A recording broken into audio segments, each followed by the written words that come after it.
everybody knows that everybody out here is a community leader just by showing up at this event. You know, you've made yourself a valuable part of our community, and everybody is grateful for your service to our children, knowing full well that the school board is going to continue to ignore public displeasure with what's happening with our children. Everybody knows that teaching kindergarten and up students, we're talking about elementary students, middle school students, about sex, and they're not even sexual yet, that should be considered a criminal offense as far as I'm concerned. It's in our criminal code. If you actually search out our criminal code and you read it, like if you are sexual in the presence of a minor, that is a crime here in British Columbia. Sections 171.1 of the criminal code. And this is the point. You know, we have to make it very clear to you know, these libraries and different places that are hosting these what do you call them, the drag queen shows, that is a sexual behavior.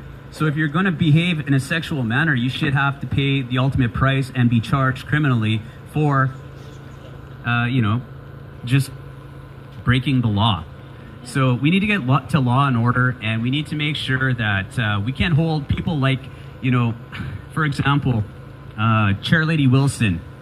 I was able to ask her a question when we're here because we want to get Jared White's motion back on the table to ensure that all parents here in Abbotsford will get a newsletter 1 week prior to any SOGI 123 sexual ideology education, so that way they can make an informed decision whether they want their children exposed to this education or they want to withhold them from school on that day.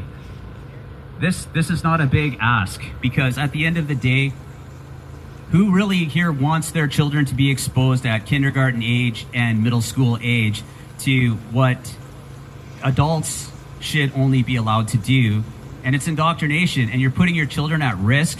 It's very harmful to think for 1 second that your child can actually make a decision medically to start hormone blockers by the time they're 14, 15, and 16, based off of how mature psychologist says that they are.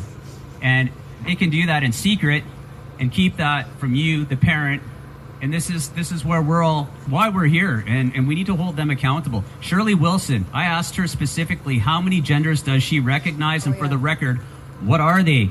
And sure enough, she was transparent with me, which I did not expect. I didn't think there was a good answer to this question, and it was strategic. But she said that there are many genders, and that she recognizes them as they are presented to her. So that's 2 genders, Shirley Wilson, if you're listening on the camera, and every other one is a mental illness, and we have to be very, very firm in our wording. That was a great question, James. When you did that was great. Well, if we actually come at them with logic, they have no argument for us, because as it is, you wanting to protect your child makes perfect sense.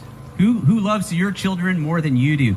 There are a lot of good parents here, and everybody's being excluded based off the fact that there might be 1 or 2 bad apples out there that will really ridicule or punish their children depending on their choices that they make, rather than give them what they really need is more love, a hug, let them know that they were born just the way they were supposed to be, perfectly in their body, and to be able to come to their parents with these issues. And this is where we're at. So